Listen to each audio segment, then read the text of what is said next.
and welcome to Manned Up Conversations, where we connect with evolving men to discuss issues around masculinity and manhood, and also provide tools to help us be better for our society.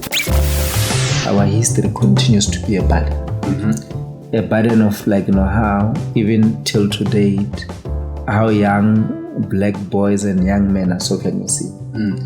They still seen as potential perpetrators of violence. Yeah. And you see it in cases of police brutality. Mm-hmm. It is very common for police to stop. If we are a group of young boys, we are more likely to be stopped by the police than a group of young boys. Stop and search. Yeah. And obviously a lot can happen when you're being searched. Where you can be clapped, you can be kicked, you can be insulted. But it is very rare for young white boys, to go through a similar sort of experience. Okay, man. This is a beautiful morning for me, man. I think I've waited a good 2 years to speak to this man on the podcast. We've had a few interactions on and offline, I think on WhatsApp and stuff like that. We actually have a recording, but it was more of a testing of this room that we're in right now. Just trying to see if things will work for us. And I've been sharing quite a few clips, but I haven't shared it with Mr. Malose Langa quite yet. But before I get into all the details of how we met and all of that, man, let me welcome the man, Mr. Malose Langa. Hey, thanks very much for having me on your show. Like you said, we have interacted in other sort of platforms. Mm-hmm. But I guess today is a special day, for you and I to be in one place with no other people. But such an honor. Sure. To be here. Man, it's an honor for me, man, because, I often say with the work that I do is I started this just wanting to have conversations. But every time I get to meet professionals who really do it from a very well-informed place, and also very studied place, I kind of feel like I need to treat the subject with a lot of respect. We often hear on social media people talking about this discourse of men's podcasts. I was quite offended by that, by the way, that, we all come off quite toxic in our language. But I look at those spaces and I think, we might say they're toxic, but I think it's a way to show that there's a new language developing for a lot of men. And maybe we haven't been allowed, or maybe we haven't allowed ourselves to be expressive. And maybe it might not look pretty on the surface, but for a lot of guys, we kind of get what that language means. Yeah, obviously, there's a long history of how we got to a point where we are at right now, to a point where I guess we're using media as a space to converse. But the brief history is that once upon a time, obviously there's always been this dominant discourse that men find it difficult, I guess, to speak about their own feelings. But also for many centuries, men were never subject of inquiry. They were the ones who were doing inquiries about other human beings, and more often around the experiences of women.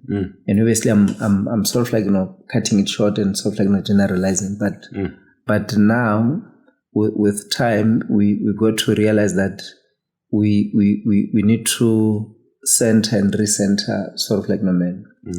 And I know there've been different reactions with that. To say, once you center and recenter men, are you now not marginalizing the marginalized? And in this case, I'm talking about women and girls. Yes, sir. And so one can argue to say maybe it does that. But also one can argue to say it is not doing that. It is basically saying because facts are there, statistics are there, that a lot of social ills, of course, are perpetrated by men. If you were to talk about different forms of violence, are perpetrated by men, and obviously women become like victims of the violence that men perpetrate. So obviously let's start confronting like perpetrators. I guess for them to reflect about their own perpetration of like violence, and that's how critical studies on men and boys sort of like arose. To a point where now the subject of like fatherhood has become like one of those like themes that becomes like interrogated in this. Man, that's so profound, because then we speak of father wounds, which is something we touched on quite a bit with a conversation we had with Lereko when we spoke about why fathers matter. And I facilitated a session with some boys in Hatfield. And I shared with them that I also grew up without a father. It was quite challenging for me to father myself in certain ways, and also having to wrestle with finding men who I can look to kind of support me, right? So there's this idea of a father wound. And one of the boys came up to me actually at the end of that session to say that, I heard you share your experience about your father, man. I also grew up without my father, and it had quite a negative impact on me. But then what I want to do is actually work with my father now to kind of rebuild this relationship and fix it. So there's a lot of hurt that a lot of the boys, and I think to an extent, to be fair, a lot of women as well, also experience a father wound. When you talk about a father wound, I think we often look at how it impacts boys and not necessarily girls. But then in your understanding of a father wound, how would you describe it? I mean, obviously, the term like father wound basically is that, look, I mean, given what I've said earlier on, that when we reflect like around what are the major sort of like sources of, I guess, like men and boys to behave the way they sort of behave, what has come to the fore is that historically, if you're to think about how society sort of like evolved, fathers defined their role as that of being breadwinners. That their role mainly was to provide and I guess protect their families. So as a result of that, I mean, many of them I guess play that role. One can say very well, though some were not able to play it very well. Sure. Due to all kinds of socio-economic circumstances. But what happened, they then felt, look, if I'm able to provide, there's nothing that I need to do. Sure. So then emotionally, we then started raising a group of boys, and I guess like you said, even young girls who were emotionally wounded by the fact that their fathers were either physically present but emotionally absent. But we also have instances where they physically absent and emotionally sort of absent. Sure. So obviously the wound that it creates, it creates this sense of emptiness, where I'm left with a head, I'm left with a wound, and obviously unconsciously this wound plays itself out later in my life, and it plays it out differently, I guess, for boys and girls. Yeah. And obviously, I mean, the notion of what it means to be a boy and what it means to be a girl, as we all know, these are gender roles. Sure. But the expectations are quite different. And I've always said with boys, obviously you get socialized quite violently. To a point where you're being told from a very young age, to say you can't be a sissy, you can't show feelings, you can't cry. So basically what you are called upon is that you need to sort of die, but not die sort of physically, die emotionally. And obviously with girls, though they may be carrying that father wound, they are allowed, I guess, socially, for them to express the hurt that they may be feeling. So with boys, obviously we bottle that up, we live with that pain, and obviously it is going to be expressed in a wrong way. And what we have found is that normally it gets expressed violently. Sure. And hence we see the male to male violence, we see male to female violence, and upon a lot of studies, when studies were done, to say, okay, this is what you have done, how do you account and how do you explain? And of course, some may then say, is that not an excuse? But it is not, because the reality is that a lot of people then, when they reflect, is that, look, I've been hating, I've been carrying this ahead, and this is how I managed, my head. And obviously, a head causes a head, pain causes pain, and violence causes violence, and trauma causes trauma, and that's what we have sort of realized. Nice. So I guess with this recognition, which I guess based on research, and it's how do you then take research to do a lot of empirical work, and it's through those conversations with the young men that you met, where some sort of reflect, but also with time we also started realizing that not all men who have had this wound behave violent. And I guess that's what we started taking an advantage of, to say some have gone through this violent experiences.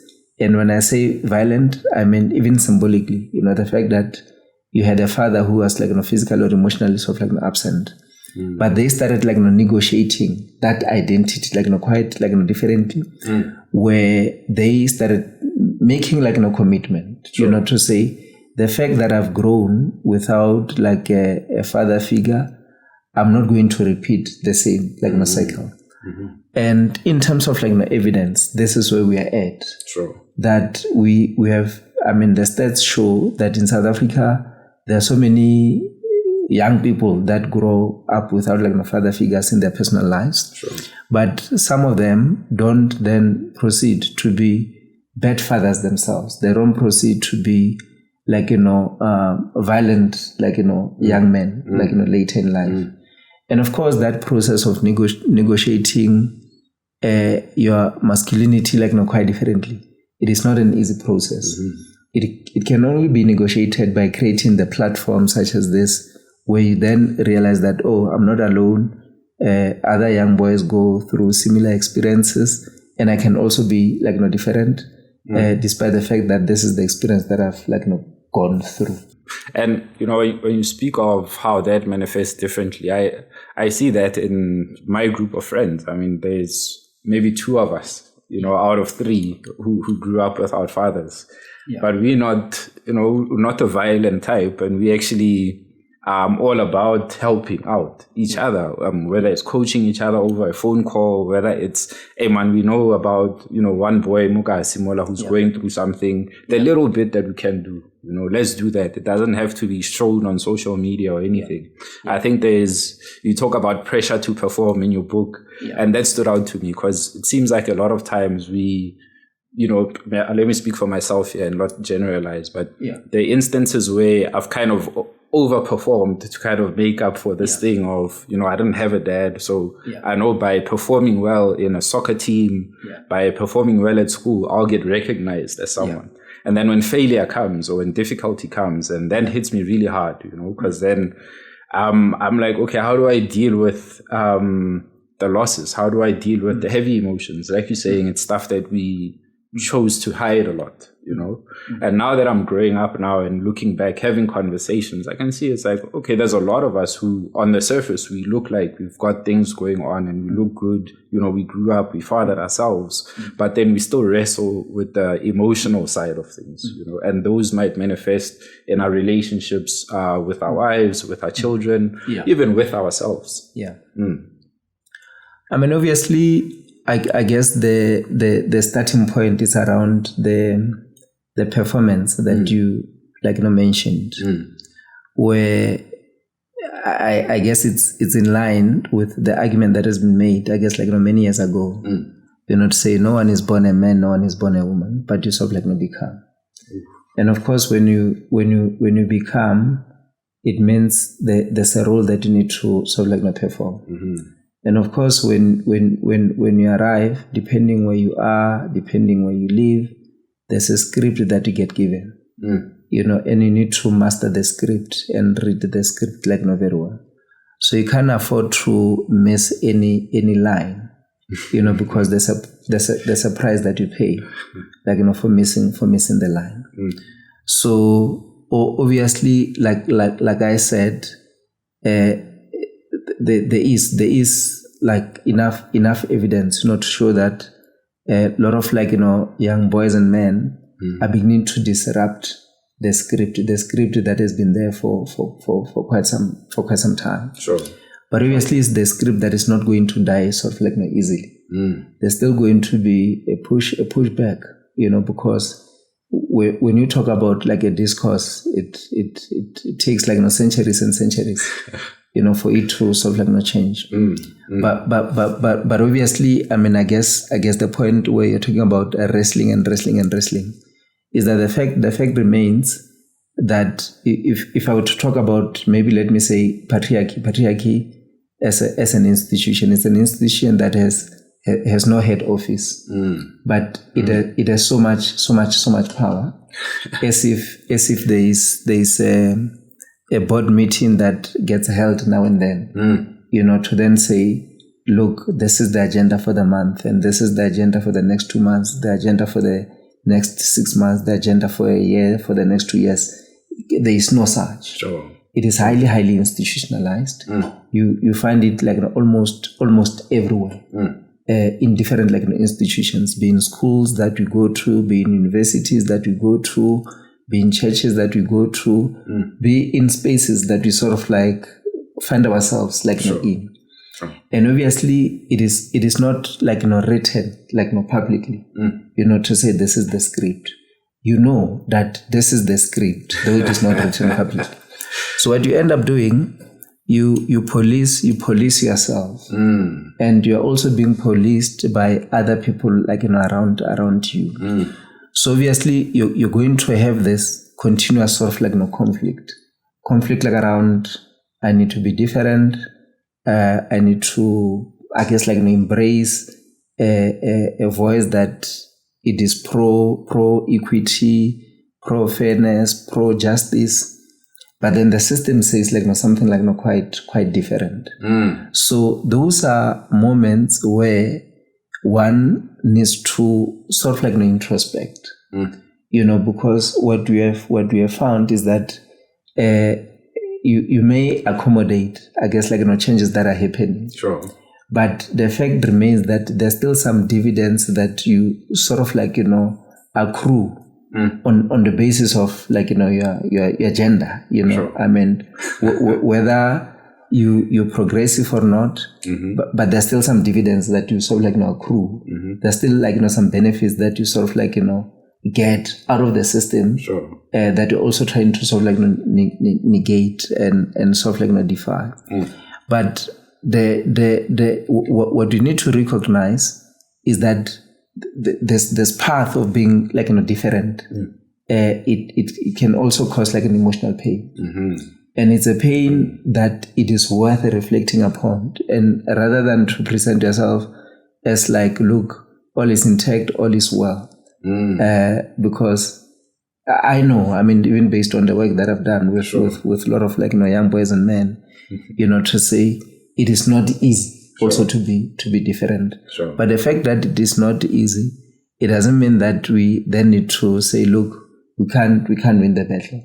The evidence is out there. It shows very well that we're making very, very good strides, and we have enough evidence to support the strides that we are making. All right, man. And this is, it brings me to such a wonderful realization. I'm reading another book by, I think he's one of your colleagues, Kikopano Ratele. Yeah. Is it Why Men Hurt Women? Yeah. And other reflections on violence. And so there's a chapter there where he speaks about the world is not ready for kind boys. Yeah. And that's exactly what you're alluding to there. Is in this group that I facilitated, one of the guys there, I did a video about it on my YouTube, stood up and he said, I've got this challenge, man. Yeah. I'm dating someone. Yeah. But I'm not feeling them anymore. Now I'm seeing someone else, but now I feel guilty for wanting to leave this one and go for the other one because this girl is suicidal. So now there's a kindness in this boy's heart that I felt like, wow, he's so considerate. Other guys would have just said, man, I'll get someone, And a lot of the guys there as well, what I saw interesting is there were guys obviously who were like, man, but the guys themselves started self-correcting. Like, no, we don't do that, man. But what's happening? So they wanted to understand the story. Okay, no, but have you tried to have a conversation in this way, the other way? Have you brought in friends, So I think also seeing or the young boys are experiencing all of these different masculinities and we don't even have to tell them. It's like the script is not there. They seeing stuff change and they're actually doing it themselves. I mean, obviously, I guess the example that you're giving, it relates very well with the current work that I'm busy doing, like around Black, male intimacy, and it talks about intimate relationships amongst Black men. And when I say intimate, people already immediately think about like sexual relationships. I mean friendships that are characterized by intimacy. Where I can easily, with the examples that you gave, to say, Majid, I'm struggling. I'm struggling with 1, 2, 3, and 4. And obviously the reaction is no longer going to be that of laughter, that of toxic, advice. It would be that of considerate, care and nurturance, to say, look, is this the best way to deal with the situation? Are there any alternatives? But also alternatives that are not going to cause any pain, cause any harm, to the next person. Sure. And obviously back then, male friendships were known to be spaces of, I guess, where we normally will talk about soccer. Not to say we no longer talk about soccer, but talk about cars and talk about women. But obviously when we talk about women, it will be more where they're being spoken about as objects, to be used and to be abused, not as human beings that need to be treated with respect and love. Sure. And there is a shift that is happening, because the examples that you're giving are the examples on the ground, of ordinary young boys and men. Sure. And them negotiating. Then you can imagine, in the next 10 to 20 years, 30 years, we'll be in a different world. But that world would not be possible if people like yourself had not started this conversations. If people like Opano had not done the work that they've been doing. So people like yourself, man, you put yourself in there. So obviously one can then say, we had to start something. And anything sort of new, at that time, I guess some of the reactions was that, look, this is more phallocentric work. It is sort of men again taking over and putting themselves out there. And now suddenly they have podcasts and this and this and this. And they get given resources and then there are no resources. But it was not about that. It was about, look, perpetrators need to account for their own actions. And part of this conversation, it is us taking accountability. When we have those conversations, sure, and them making time, to come and sit with you and have those conversations. Sure. They could have easily chosen not even to come and go and watch a soccer match and say, "I would blind Lomjita." There's nothing that he can tell us, but they make time and commit. So the future does look like bright. But we need to continue. There's a lot more. The conversations. Yeah. No, I totally agree with that. And I've just seeing the shift as well in how maybe you could say for us in SA we're a little bit further behind. Yeah. Why I'd say that is I've spoken to, like I said, I'm doing a course with the Center of Neuropsychology, and just seeing the research that's in there and how much detail they went into, right? Even to a point where they're pointing out cognitive biases, right? So stuff like gamma bias, learning about how we kind of highlight certain things in men, and you know what I mean? And maybe don't highlight certain things in women. And just getting to that understanding, it's like, okay, well, now you kind of understand why the world is functioning the way it is right now. But in terms of yourself, because I feel like I'm going through a lot of change doing this work. How is this impacting you on a daily? Because it's an exchange. As much as people think you are counseling people or you consulting with them, they think it's a one-way thing, whereas you always giving the advice. But I think there's also something that happens with you as well, right? Yeah, I mean, obviously, this work, you can't do this work when you do not reflect much about your own self and how the work affects you personally. Because also, I mean, many of us, we have a lot of stories to tell on how we got involved in this work. And a lot of people will tell you to say, look, this is my own story. I mean, obviously, even in the book that I've written, though I don't get into a lot of details, is that yes, like many other boys, I myself also I grew up without knowing my father.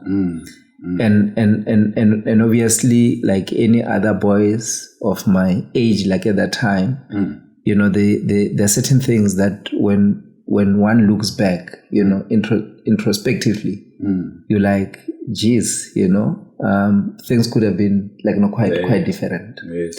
And of course, like at that time, whatever that one sort of did, this is the script that I had. And obviously when I sort of reflect how I also got into this work as a young psychologist working in a correctional center and seeing a lot of young boys who were almost same age as me, and I started asking myself to say I could have easily been one of them. And I guess that's where the real work sort of started. Of saying, of course, I'm in this correctional center, and some are already serving very long sentences. Sure. Is there anything that can be done, before they come to the correctional center? Yes. And that's when I then stood up and went to different spaces. Started meeting with a lot of young men, and now fast forward, I look back, it's 14, 15 years, 16 years, 20 years later, and I see a different sort of picture. So in a way, it started with that personal story of this is how one grew up, this is the wound that I carried. But obviously, then how do I use my woundedness, to do something quite different. Sure. So there's no one who can say he's doing this work without any personal story. Right.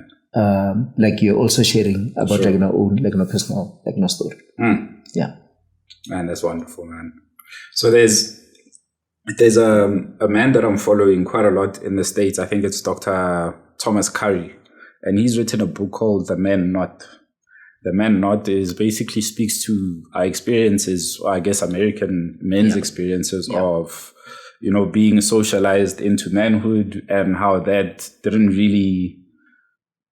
they weren't considered as men really, because of the physical abuse that they suffered, and basically being seen as, you're not a white man, and you're also not a woman, even lesser than that. So there's a lot of demeaning that comes with being a man. I suppose that we could say that for our fathers who were abused during apartheid. There was a conversation I had with you, and you had said, there was this idea, swart gevaar, back in the days, I don't think that's kind of left us right now. Even though, sure, you might say South Africa is more democratic, we're getting into white spaces, we live in suburbs. Do you think for a black man in South Africa, our masculinity somehow is still feared? Or, at any time these guys could just retaliate, or now they're becoming more expressive, but this expression, we're not used to it. So it kind of scares people a little bit. I mean, obviously, I'm well vested with Tom's work. He's someone that I know, someone that has also read, some of my students' work, and I mean, obviously, his work. If we were to think about, before I get into the South African sort of context, about George Floyd, killing. It is basically that, I mean, is that young African Americans, as George Floyd was struggling, to say, I cannot breathe. They cannot breathe, because of how African Americans, especially black men, are sort of seen. So obviously the whole issue of identity cannot, the masculine identity cannot be separated from race, politics of race. Sure. And you're right, I mean to say, in South Africa, obviously, I mean our history continues to be a burden. A burden of how even till today, how young black boys and young men are sort of seen. They still seen as potential perpetrators of violence. And you see it in cases of police brutality. It is very common for police to stop. If we are a group of young boys, we are more likely to be stopped by the police than a group of young boys. Stop and search. And and obviously a lot can happen when you're being searched. Where you can be clapped, you can be kicked, you can be insulted. But it is very rare for young white boys, to go through a similar sort of experience. And of course, I mean, I think it talks to the psyche of our nation, and the healing that we sort of need. Because many of those instances they draw on racial stereotypes, despite the fact that you and I are now talking about not all of us are smoking yaope, not all of us are robbing people, not all of us are involved in criminal activities, but unfortunately we are still seen, with the same lenses of potentially may do this, potentially may do this. And it's a burden that many young boys will tell you, especially those that are growing up in townships that are considered to be violent and dangerous. To say, immediately when you tell people that I'm from this neighborhood, and you get seen with suspicious eyes, to say, hey, if you have something valuable, move it away. And a lot of young men will reflect with so much hurt and so much pain of saying, I mean, is it a crime for me to have grown up or to be living in this sort of space? And of course, psychically, it does affect some of them, to say it does not matter even when you try and be different.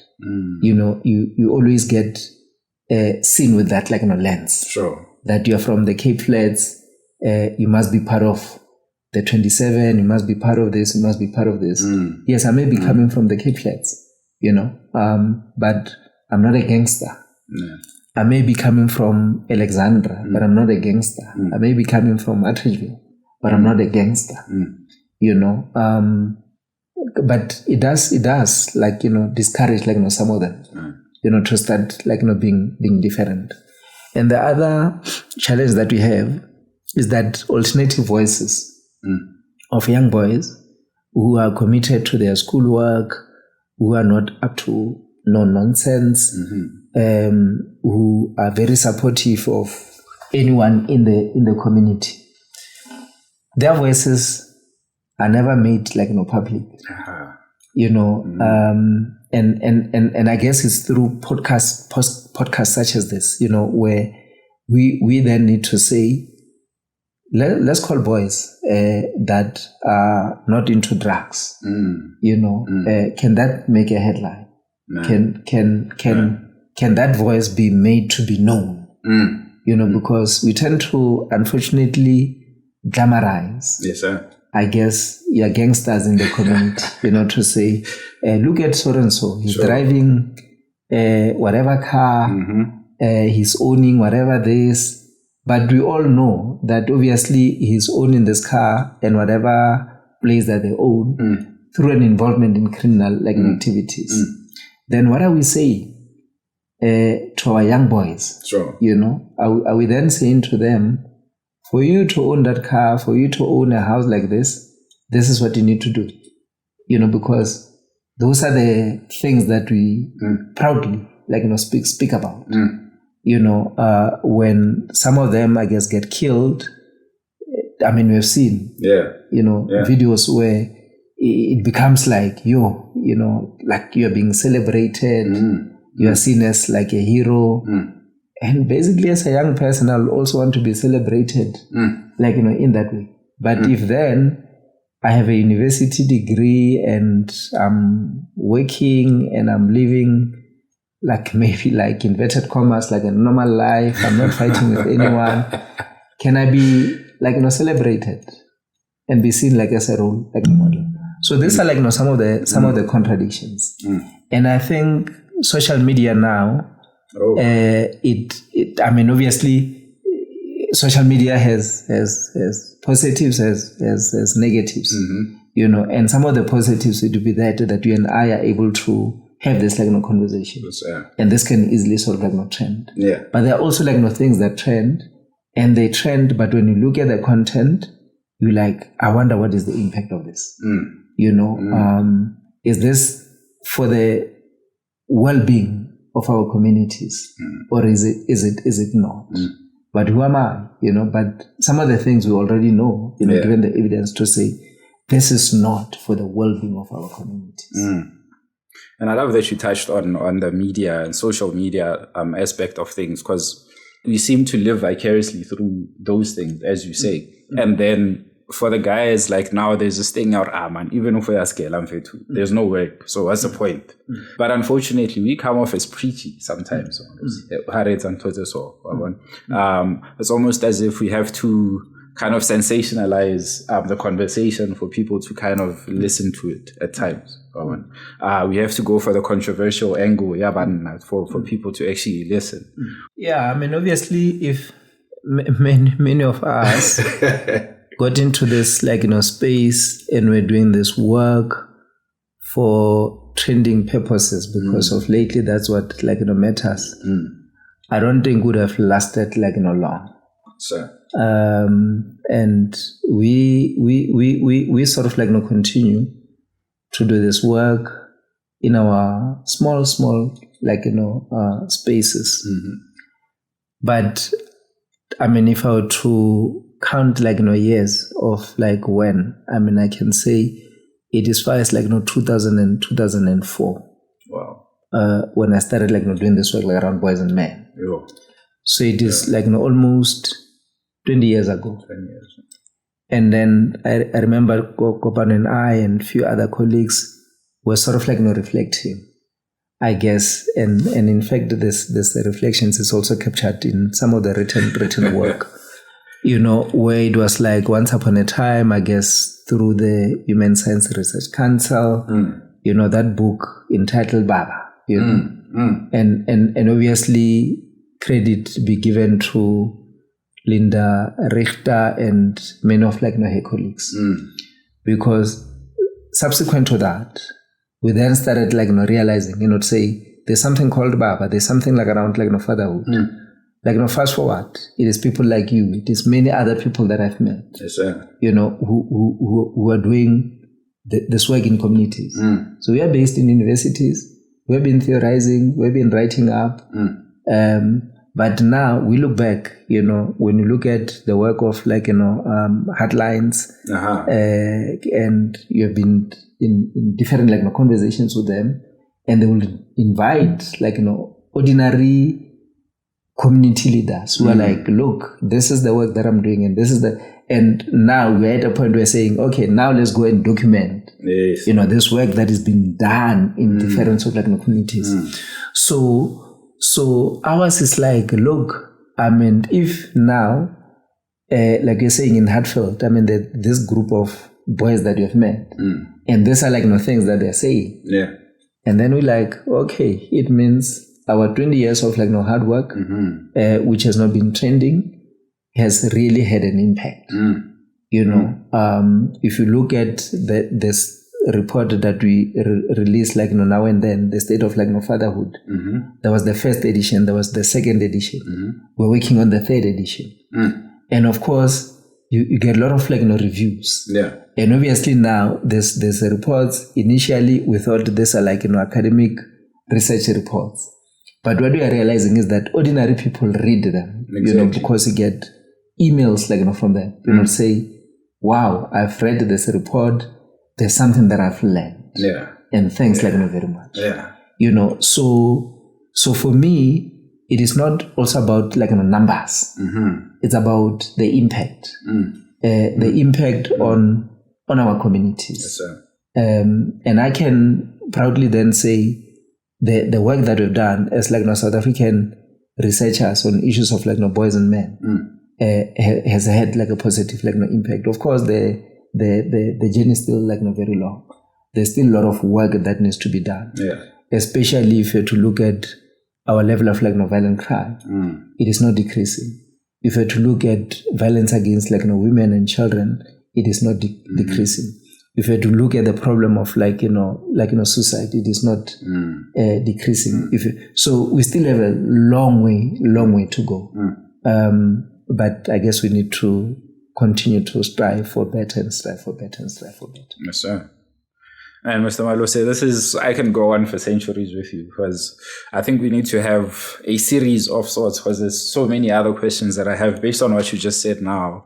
I spoke with Michael Flood, who's an Australian researcher as well, on gender-based violence mostly. And as you said, nothing is changing. But what he said was quite interesting to me was, as much as you're saying the stats are not changing, they're actually increasing. It just means that there are a lot more people now coming out to say this is what's happening, So back again to your point, Tori, the work is being impactful because people are seeing, no, I can actually speak up now. So man, for what you're doing, I'm definitely a huge, I don't want to call it even a fan, a student of your work. So I appreciate all that you have done. But a final question that I usually ask on a podcast that's very off the cuff is if there's one action, one thing that each one of us can do as men to kind of build better relations with each other, with ourselves, what could that be for you? I guess for me, and I've said this on different sort of platforms to say, for a change to sort of happen, there are certain things that we sort of see on a daily basis, where you can see that this is wrong, okay, and often you turn a blind eye until there is a formal conversation. So I guess of my feed is that all of us have a duty in our private and public spaces to commit doing gender work. It doesn't okay, I need to and I want to emphasize in our private and public spaces. Yes, sir. We need to continue the conversation. When we see something that is opposite of what we are striving for, let's call it out. And let's try and rectify that. Man, that's beautiful, man. Keep on doing the work, guys. Call it out. Keep each other accountable. Be honest, man. Be reflective. And don't just, kind of turn a blind eye because it's how, man. Like, just say something. Even if you don't say it in the moment. Let's keep it together, guys. I've shared it quite a lot on social media as well. I'm going to be doing a bit of reading on the YouTube channel, so you can check that out as well. And make sure, man, if you guys need some help, if you want to read the State of Fatherhood report, you also want to post that. If you want to reach to Malose, I don't think this man is on social media at all. There's an email address. Okay, so can we add the email address to the show notes? Okay, so you're going to add that as well. Mr. Malose, I appreciate this. Thanks very much. All the best. Thank you. It's been another episode of Man Up Conversations, man. Catch you on the flip side. Peace and love.